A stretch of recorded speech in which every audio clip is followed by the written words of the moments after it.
one of the things I do want to get into a little bit of some of the issues that I have with the piece, or like some of the critiques at least, because we're having a very good conversation here, and I do appreciate that.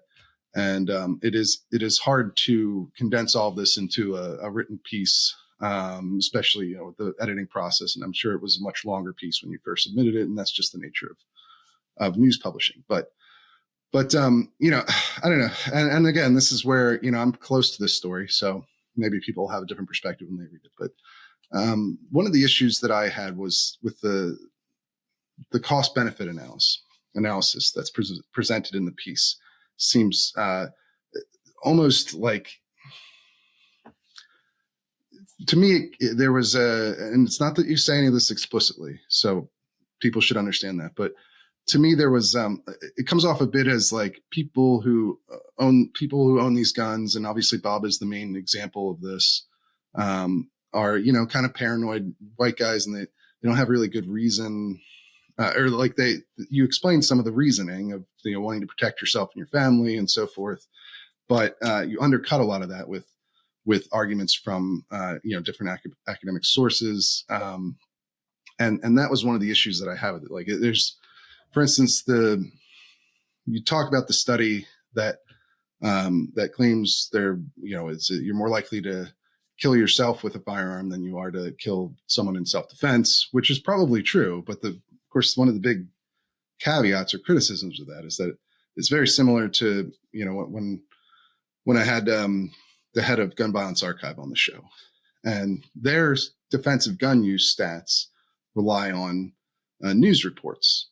And the problem with that is you're only going to get a very small subset, it seems, logically, of actual defensive gun uses if you're only relying on news reports or police reports, because most people who use a gun in self-defense are probably not reporting that, probably not even firing a shot. At least that's what surveys say. And so you have this massive gap. And I know that, and obviously there's a whole debate over the right way to measure defensive gun uses, but at least one way that has been prominent and has its own strengths is survey-based estimates, which put defensive gun use in the millions per year, whereas suicides, even though they are rising, are in the tens of thousands per year. And so, if you look at it from that point of view, the risk benefit analysis becomes a lot more clear, even if you don't, even if you personally wouldn't take that calculation. Does that make sense? Like, I just feel like it was a bit undersold in terms of why someone would own a gun. It makes people seem a little paranoid. They talk about what neighborhoods, the demographic of gun owner, these kinds of gun owners who are susceptible to suicide live in their safer neighborhoods. So why are they? But they're more concerned. Yeah. I mean? No, I think that's legitimate criticism. I mean, I guess to take it in parts. I think the first study you're referring to was the sort of foundational linkage study, or study that made any kind of correlation between ownership and suicide. Was sort of famous Dr. Arthur Kellerman, who did two different, very controversial, obviously. And we don't have to get into all of that. And for me, that was more just I needed the story, like that narrative needed to start somewhere, and sort of that, that was sort of the beginning of it. I mean, his research is if you went back and you looked at his research, I mean, it's not definitive. I don't know that you can do anything definitive, honestly, but and there's problems with survey-based defensive gun uses, as we talked about on the podcast in the past, but So, I mean, so all the caveats applying with surveys. I mean, I deliberately tried to some extent to not get into defensive gun use research specifically, just because there's just so many contradictions built into it, and I don't. It's hard to be the arbiter of truth on that, because it's true. I mean, I can't knock down. I mean, the surveys, like the telephone survey, for example, telephone surveys, as opposed to like what's done through the federal government. Yeah, obviously that gets a lot of criticism, for overestimates and how that might work, and telescoping phenomenons. And I'm not actually, to be clear, weighing in on this, but your point's well taken. what I tried to do, it just may have not been enough, was to just, in that regard, rely on the NSSF's own research, or one survey that I've had, I purchased, which was like a 2015 survey that looked at how people defined where they live. Mm-hmm. And I thought that was not conclusive, but informative, which was just to say that in that survey, it found that people of color were more likely to say that they lived in dangerous neighborhoods, according to the NSSF's. Again, that doesn't necessarily mean anything. That's just what it said.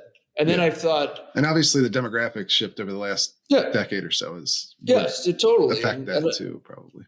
And then it's like, you can point to, and again, this doesn't give you nearly the whole picture either. It's just more like a concrete and less perception based, which is just like so white men are more likely to be victims of gun suicide.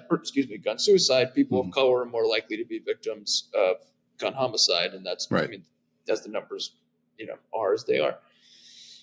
The point is well taken. I don't even really have a great answer for it. I mean, I think it's just, what I was hoping to do, and it may be a shortcoming of the piece, and what was in the back of my mind was something that a quite smart, sharp sociologist who had written a book about gun carrying had talked to me about, named Angela Stroud, who was a gun owner herself. And she carries, which is that she had told me, some point there was this understanding that she had encountered a lot of people over the course of her ethnographic research, gun owners who moved from the perspective that there was nothing to lose by owning a firearm. And even if the scenario of a defensive situation was unlikely, better to be prepared than not, which is legitimate logic. Her point was that it's not a no-risk situation for you. And I guess that was sort of what I was, if nothing else, because like I said, I don't, as a reporter, I don't believe in imposing solutions. I just, I don't think that that's appropriate, no matter what I really think. But I do think that was sort of what I was trying to get at, was that this is not a no-risk scenario. You know what I mean? Yeah. Sort of think about. And I think gun owners would agree that owning a gun is not no risk, right? They're dangerous, like a lot of different things. Your car is dangerous. There's risk in owning a car, or power tools, things like that. Obviously, different kinds of risk, different levels of risk. But I mean, I just and again, to be fair, like, it's not as though you wrote in the piece, oh, it's dumb to own a gun because of the X, Y, Z. It's more, just reading it. I had hoped that there would be more of the justification, or like some more statistics of why people feel this is a worthwhile trade-off, Well, and I also tried to point out, I mean, we did say quite explicitly that while Bob wound up in quite a safe neighborhood in North Carolina, he did live with his family for a long time in Newburgh, New York, which is a very unsafe place. I mean, the most, for a time when he was there, the most unsafe place in the entire state. Yeah, which is, again, you did put that in. That is fair. Like, I don't think that the story of Bob is totally I don't think it's misrepresented, and I don't think that it's too little about Bob. So, I like I said earlier, I get it. I understand that you did a pretty good job of being fair to him, and getting the perspective of his wife and his friends to help explain who he was beyond, what it was, his public writings, because that's only one aspect of who he was. But yeah, I mean, that was my main critique, is like, when I read it, I feel like you could come away with the perspective that it's illogical of people like, and Bob is the main example of this kind of person in the story, to own guns, and it's just an over paranoid thing, especially for this this demographic of white guys. And I understand that probably wasn't your intention. That was the thing that I was most bothered by, I guess, reading the piece. I could really understand that. I mean, I think it's possible. So just sort of follow me here, because this is where things get. It may be the case for some portion of people that it could be illogical. But at the same time, again, bad analogy, but it's just the one that comes to mind. And I'm not saying that these things are comparable, but there's, the famous documentary that came out a few years ago called Free Solo, about the climber who climbs mountains without, he's an amazing climber. Sure. He accomplishes these incredible feats. And he talks to a lot of different, he does a lot of corporate speeches, that kind of thing as well. And a friend of mine actually, he came to my friend's company, so he was talking to me about this, and it came to my mind because one of the things that he talks about is he says, obviously climbing without a harness and scaling these incredibly dangerous mountains would first of all kill most of us. But he knows he takes every precaution imaginable, does so much surveying and all that stuff beforehand, does everything he can to mitigate every risk, but also knows in his mind that there's only so much you can do. And at some point he believes that he probably will die climbing a mountain. That's usually what happens to people who free solo. And again, this is not meant to be a direct comparison. Yeah, because obviously not everybody who owns a gun is going to die from it. Right? Certainly not. And I don't mean that, and I don't mean to be at all. What was more interesting to me was that he said, but the option of not climbing would be death for me. That would be like, I am not alive if I'm not climbing. So it's not like that eventual possible conclusion to my life is irrelevant to me. And so I thought, okay, well, maybe it's true based on the data. And the piece may have not fully successfully done this, and I don't think anything I read is above criticism by any means. It may be the case, and some people may really adamantly disagree with this or hate that I'm saying it, that on paper, it's not the best. It may not be the best decision rationally, or in terms of just risk benefit, like what you're going to encounter. It may be the case that you're highly unlikely to encounter like a violent situation where you would need to defend yourself with fire. Maybe that's true. I'm thinking again about the NSSF survey where people, how they view where they live. And at the same time, you have to allow, and I'm trying to also allow, and other people need to allow that. And as was the case, with someone like Bob, what this brought to his life was it was a key aspect of his living. Yeah. And it just is not possible to disregard that.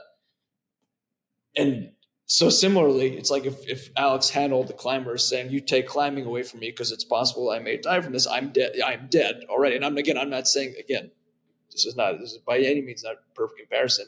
It doesn't really necessarily have to be rational. Yeah. Even if it's, again, and one may disagree with that premise, but it's not, which is a long way of saying, this is why I think it's so complicated, and why I think, if nothing else, the best thing to do is to make it like something that really is openly and frequently discussed. So people, and I don't know what that, necessarily leads to, but I think the more light that's on it, the better. You know what I mean? In terms of without advocating for some, I'm not going to advocate for a solution.